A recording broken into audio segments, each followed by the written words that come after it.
Hi everyone, welcome back to the channel. And today we are at Hudson Place Residences. Okay, so just location-wise, for those that are not familiar, Hudson Place Residences is just located at Media Circle, where we are just right beside MediaCorp building. I'm sure you all know what is MediaCorp, and opposite Infinite Studios. So for Hudson Place Residences, it's a new launch that is happening right now when this video is being published.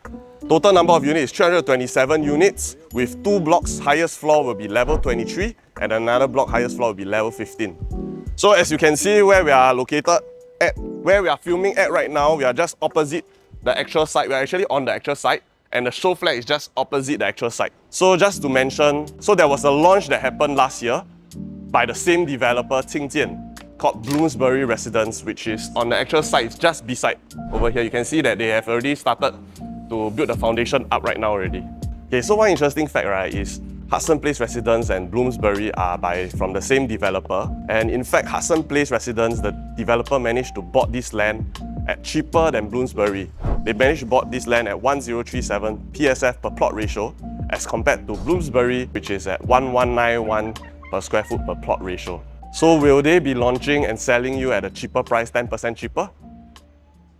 Let's find out. Okay, so currently the price matrix has already been out. The developer has only gave us the starting from prices. So the 2-bed premium over here will be starting from at 2,200 per square foot. In terms of quantum wise, we are looking at 1.4 XXX mil starting from.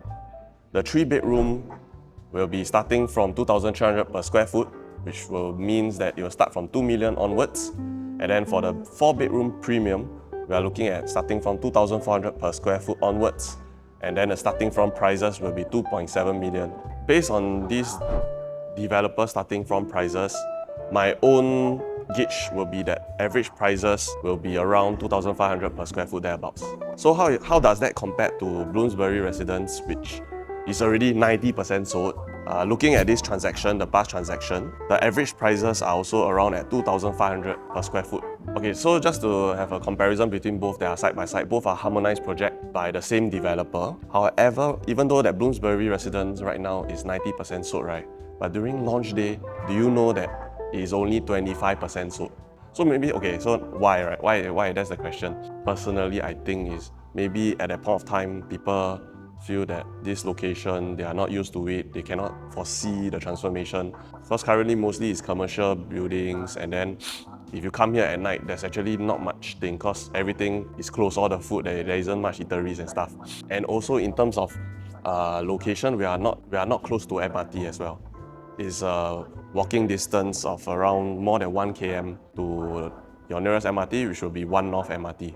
But what changed everything from last year till now? Another government land sale that happened recently was that Qingjian actually won Dover Drive government land sale at a record price of 1,556 per square foot per plot ratio. So what does this mean, right? It's actually in terms just on land price itself and just a 1-year gap, right? The land price difference is around close to 50% different already.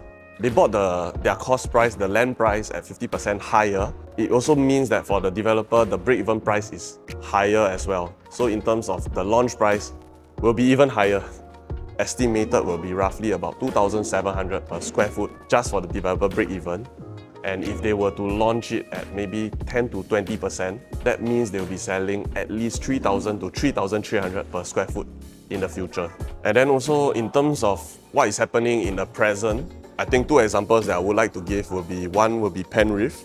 It was 97% sold on day 1, and their average per square foot was already 2,800 per square foot already. So in terms of price point wise, it has already been accepted in the market.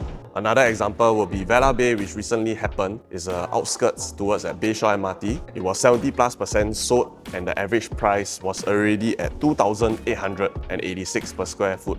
So what's next over here will be Hudson Place Residence. So I'll just be sharing 2 pointers, right? One will be the reasons why people would not buy Hudson Place Residence, and the second will be why people will be buying Hudson Place Residence. 2 reasons why people may not consider this project will be, one, in my opinion, will be that it's not close to MRT. So the closest MRT is actually at One-North MRT, which is roughly around more than 1 km. So 1 km away, if you are gonna walk, it will take you definitely maybe at least 15 minutes. So those that do not drive, they may not like the proximity towards the MRT. Okay, second pointer is that some people think that this place is very ulu, which I agree also, because it's all full of commercial buildings. So during at night, especially weekdays or weekends, everything is closed. There are not much like eateries around this area. All the cafes and restaurants are already closed already. People may feel that currently is very ulu so they cannot envision what will happen, 3-4 years later. The advantages for this project, number one, will be the entry price. So entering at a RCR location at averaging maybe at 2,500 per square foot is very attractive, where Penrith have already transacted averagely at 2,800 per square foot, and also like Vela Bay have also transacted 2,800 per square foot as well. Second, we'll be also looking at some resale transactions that happen at One-North area. There are many profitable projects around this area. So just one project that I would like to mention will be One-North Eden, where currently is 100% profitable. Everyone that bought into this project made money. And looking into the data, you can see that averagely most of the owners made about at least 5%, and it can go up to around 7 to 8%. And then last point will be the high rental demand for this location, because we are located at like the Silicon Valley of Singapore. So there are many big companies, MNCs, tech companies that make their offices over here. There are a lot of people that want to rent close to this area. You definitely have a strong rental demand at this area. So when this video has been published, currently is the preview already. So if you want to see the show flat or you are keen in this project to find out more, feel free to reach out my number, and I'll see you in the next video.